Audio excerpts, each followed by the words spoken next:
Una noche como cualquiera, un hombre se quedó inmóvil frente a una hoja de cálculo. En una columna estaba su sueldo, en la otra, 3 ingresos pequeños que nadie aplaude, y por primera vez, las cifras casi se tocaban. ¿Cómo llega alguien así, sin fama y sin un golpe de suerte, a estar a un paso de no depender de un solo pago? Hoy vas a escuchar esa historia para desmontar un mito peligroso, que el dinero solo llega con lo nuevo y lo vistoso. Vas a ver el momento en que su ingreso mensual por negocios superó su nómina y las 3 preguntas que lo ayudaron a dejar de apostar a la emoción. Y también vas a entender el costo real de esa decisión: dinero, ego y paciencia. Para entenderlo, tienes que volver a una escena distinta, más silenciosa que heroica. Unas llaves nuevas,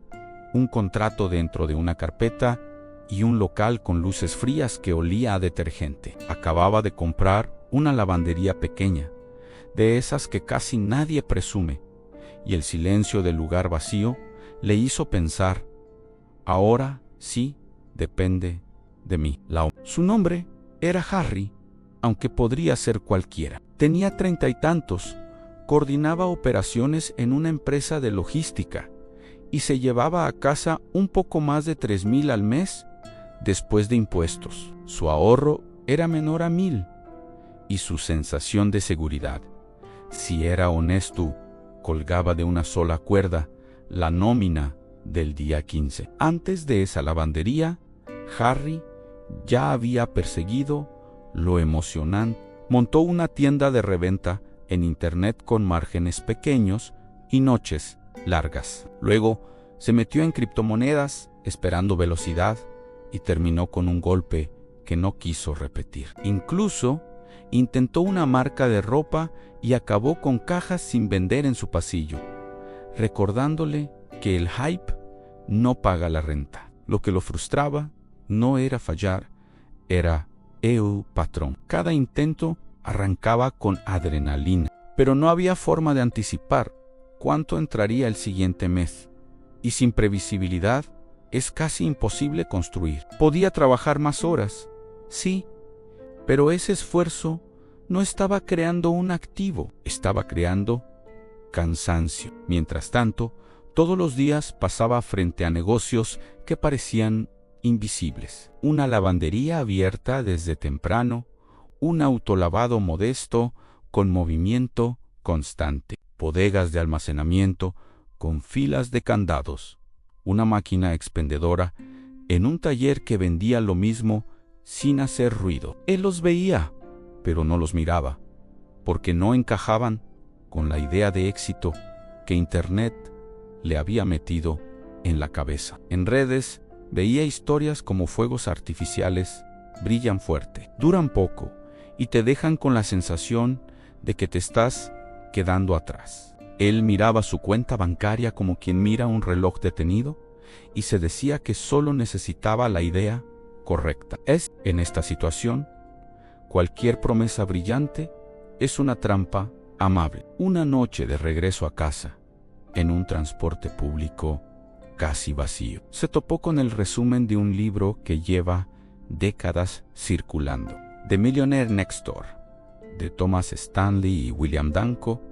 Repetía una idea incómoda: muchos millonarios no son figuras públicas, sino dueños de negocios normales donde el trabajo se parece más a una rutina que a un espectáculo. A Harry le molestó porque tocó el ego donde duele. Él quería ganar con ingenio y novedad, con una historia que sonara inteligente cuando alguien preguntara a qué se dedica. Y el libro sugería lo contrario, como si dijera que la riqueza se construye más con consistencia que con originalidad. Pero esa incomodidad también le dio paz, porque por fin sonaba a algo controlable. En lugar de discutirlo, lo trató como un experimento personal. Se puso una regla: durante un año iba a estudiar negocios locales con demanda constante y a hablar con operadores reales. sin comprar nada por impulso. Si al final seguía pensando que era demasiado aburrido, al menos habría aprendido a mirar números y no solo ideas.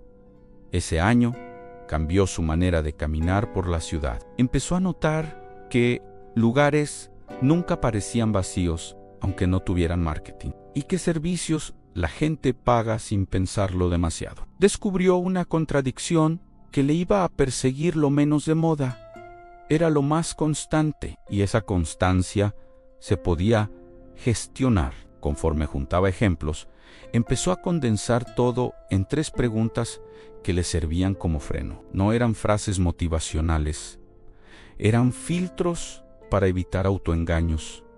Y todavía no las entendía del todo. Solo sabía que quería negocios donde el cliente vuelve, la compra no es dramática y el activo no desaparece si cambia una plataforma. La categoría que más le costó respetar fue la lavandería. Le parecía del pasado hasta que miró su ciudad con hechos simples, zonas con muchos rentadores, edificios sin lavadora, familias que necesitan lavar cobijas enormes, gente que prefiere pagar por velocidad. No era un nicho raro, era una necesidad que se repite semana tras semana, incluso cuando la economía se pone tensa. Encontró una lavandería a unos minutos de su departamento, con máquinas viejas y un ambiente que se sentía congelado en otra época, pero con clientes entrando igual. El dueño ya estaba cansado y quería retirarse,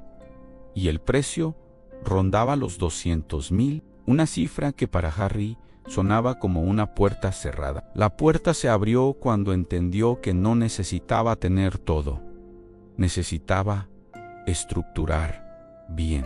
Juntó un enganche cercano a 27,000, vendiendo su auto por uno más barato y usando crédito con cuidado, y negoció que el dueño financiara el resto durante varios años. La condición fue simple: cerrar rápido y no desarmar al pequeño equipo que mantenía la operación. En ese momento creyó que estaba comprando máquinas. En realidad, estaba comprando un sistema ya probado, con sus problemas incluidos. El primer mes como dueño, le bajó la fantasía de golpe. Después de renta, servicios, insumos, una persona de apoyo y el pago del acuerdo, lo que le quedó fue alrededor de 1,300. No era el dinero lo que lo sorprendía, era la sensación de haber tomado un riesgo enorme para un resultado que, visto desde fuera, parecía pequeño. Y aquí aparece una idea incómoda que vale para casi cualquier emprendimiento. El primer flujo estable rara vez te cambia la vida, pero sí te cambia la cabeza, porque te muestra que hay dinero que no depende de horas extras ni de una racha de suerte. Es pequeño, sí, pero es real, y lo real te permite construir. Claro que no era pasivo. Las fallas llegaban en el peor momento, las monedas se atoraban, los clientes se molestaban, los recibos de servicios subían sin pedir permiso, y cada detalle exigía atención. Harry aprendió que la estabilidad no significa tranquilidad, significa que el trabajo se vuelve más predecible, y lo predecible se puede mejorar con método. Empezó por reducir fricción y aumentar confiabilidad. Instaló lectores para pagos con tarjeta, hizo ajustes mínimos de precio midiendo la reacción del cliente, y creó un pase mensual sencillo para familias que convertía visitas dispersas en rutina. 6 meses después, sin hackear nada, el flujo neto estaba más cerca de 2,200, y lo que antes parecía lento empezó a sentirse direccional. Mientras mejoraba el sistema de pagos, notó algo que había ignorado por años. La gente espera, se sienta, mira el celular, se aburre, y en esa espera aparece una compra pequeña que no necesita persuasión. En la entrada había una máquina de snacks que siempre se vaciaba de los mismos productos, y Harry entendió que la lavandería tenía atención cautiva. Compró una máquina expendedora usada a un operador que se retiraba por poco más de 2,000 y la colocó cerca de la puerta. Luego consiguió algunas ubicaciones más en lugares de paso. Con un acuerdo simple, él se encarga de reposición y mantenimiento. El lugar gana conveniencia sin cargar trabajo. No era un negocio emocionante, pero era transparente.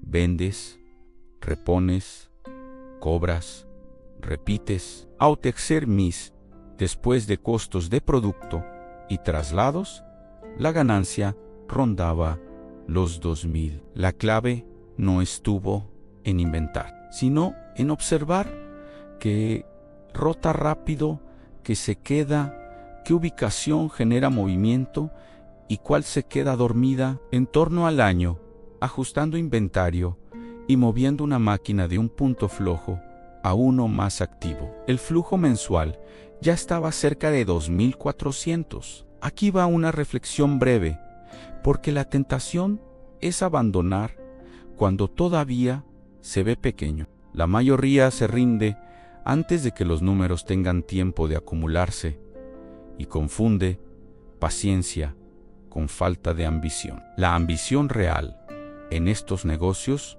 se ve en la disciplina de sostener el proceso cuando nadie está mirando. Con lavandería y expendedoras, Harry tenía algo que nunca había tenido con sus proyectos brillantes: 2 fuentes que se podían explicar con una hoja de cálculo. Su empleo seguía pagando alrededor de 3,400 al mes, pero afuera de su nómina ya había un ingreso que se le acercaba.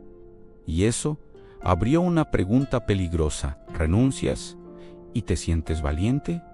¿O te quedas y te sientes cobarde? No renunció, y esa decisión fue más inteligente de lo que parecía. Usó el sueldo como colchón mientras afinaba sistemas, pagaba deuda y se preparaba para un movimiento que si lo asustaba por tamaño el almacenamiento. Había visto el patrón repetirse en historias de dueños y en anuncios de traspaso, pero no quería meterse sin una forma de controlar el riesgo. Entró a un sitio de bodegas y el sonido de los candados le dio una pista. La gente guarda cosas por un mes y termina pagando por mucho más. No porque sea irracional, sino porque desprenderse cuesta y posponer es fácil. Esa psicología bien operada y con reglas claras se traduce en pagos recurrentes que rara vez dependen de una campaña creativa. En vez de comprar una instalación grande, buscó una alianza. Conoció a un contratista con terreno disponible que sabía construir, pero odiaba operar. No quería lidiar con cobros, accesos, software, clientes, ni morosidad. Harry aportó cerca de 1/3 del costo. Se comprometió a operar el día a día y acordaron un reparto que respetaba las fortalezas de cada uno. Levantaron poco más de 2 docenas de unidades y al inicio el lugar se sintió vacío, como un experimento demasiado caro. Pero hacia el mes 9, con casi todas ocupadas y rentas promedio, alrededor de 130, los pagos empezaron a estabilizarse. Entre deuda y gastos compartidos se iba una parte importante. Aún así, su porción terminaba dejando cerca de 1,600 mensuales cuando la ocupación se asentó. El pico de la historia no fue un aplauso ni una celebración. Fue una noche en la cocina con una hoja de cálculo abierta. Sumó lavandería, expendedoras y almacenamiento, y el total neto ya superaba los 6,000 al mes. Luego comparó con su recibo de nómina de 3,000 y pico. En ese instante entendió que había cruzado una línea invisible. Ya no dependía de un solo ingreso. Si esto te está resonando, suscríbete y deja un like para que el canal siga trayendo historias así. Y dime en comentarios, ¿Qué harías tú en ese punto? ¿Mantener el empleo para sentirte seguro o apostar por un ingreso recurrente aunque nadie lo considere cool? La emoción no fue euforia, fue calma. Y miedo en calma, porque el dinero venía de varios lugares y no de un solo golpe de suerte. Miedo porque ahora no había a quien culpar si algo salía mal. La libertad también pesa, porque te obliga a ser adulto en voz alta. Después de ese pico, Harry dejó de enamorarse de modelos y se enamoró de preguntas. Se volvió incapaz de mirar un negocio sin pasarle 3 filtros, y eso fue lo que lo protegió de volver al ciclo del hype. No son fórmulas, son frenos que evitan decisiones impulsivas. El primer filtro era brutalmente práctico. La gente te paga al menos una vez al mes sin que la persigas. Si el cobro depende de cazar clientes todo el tiempo, tu energía es el combustible y te quedas sin gasolina. En cambio, cuando cobras por hábito o necesidad, puedes dedicar tu cabeza a mejorar operación, no a sobrevivir. El segundo filtro era sobre fricción. La compra es de bajo drama. Nadie hace una junta familiar para decidir un lavado o una renta básica de bodega, y esa simpleza vuelve más estable el sí. Cuando el ticket y la emoción son moderados, las ventas se parecen más a rutina y menos a montaña rusa. El tercer filtro miraba a largo plazo. Con el tiempo, puedes controlar el activo que produce el flujo. Máquinas, ubicaciones, unidades, equipos, contratos, cosas que existen aunque cambie una plataforma o una moda. No elimina riesgos, pero cambia la naturaleza del riesgo de capricho externo a operación interna. Con esos filtros, empezó a estudiar otros modelos sin correr a comprarlos. Miró autolavados de barrio y entendió que, en algunos casos, el terreno y el equipo son parte del valor, aunque el negocio se vea simple desde afuera. También vio servicios recurrentes como control de plagas o mantenimiento de jardines, donde la ruta y la calidad sostienen la retención y donde la dificultad real es contratar y estandarizar. Se asomó a la administración de propiedades y entendió el precio emocional, lidiar con conflictos, urgencias y expectativas de dos lados. Pero también entendió por qué alguien paga por eso. Porque hay problemas que la gente detesta tanto que prefiere subcontratarlos de por vida. En negocios así, el producto no es un servicio, es tranquilidad. El costo real de su decisión inicial apareció cuando tuvo que aceptar que nadie lo iba a admirar por hacer bien lo básico. Tuvo que tragarse el orgullo de no sonar interesante, cambiar historias por procesos y medir su progreso con números en lugar de aplausos. Esa renuncia silenciosa es una de las más difíciles del emprendimiento. Con el paso del tiempo, sus ingresos no explotaron como algo viral. Crecieron como crece algo que está bien alimentado. Pagó deuda, reemplazó equipo, evitó expandirse por capricho y trató el excedente como herramienta, no como premio. Por fuera parecía igual, pero por dentro estaba acumulando activos que podían venderse y caja que podía reinvertirse. Al cabo de unos 6 años, la película se veía diferente. La lavandería podía valorarse muy por encima de su compra inicial. La ruta de expendedoras tenía un precio razonable si se vendía con múltiplos comunes. Y su participación en las bodegas sumaba, aunque las valuaciones dependen de contexto y deuda, con activos, ahorros y reinversión paciente. Cruzó el millón sin un año mágico. Si quieres llevarte algo aplicable, llévatelo sin fantasía. Mira tu entorno, busca negocios reales con historial, habla con dueños cansados, Revisa los costos. Entiende que parte del ingreso es recurrente y que parte es suerte. Y no compres una historia, compra números verificables. Y si en algún punto necesitas guía profesional, búscala, porque esto es educación, no promesa de resultados. El secreto no era una lavandería ni unas máquinas, era una identidad, tolerar la repetición, mejorar lo básico y jugar a largo plazo, aunque no se vea épico.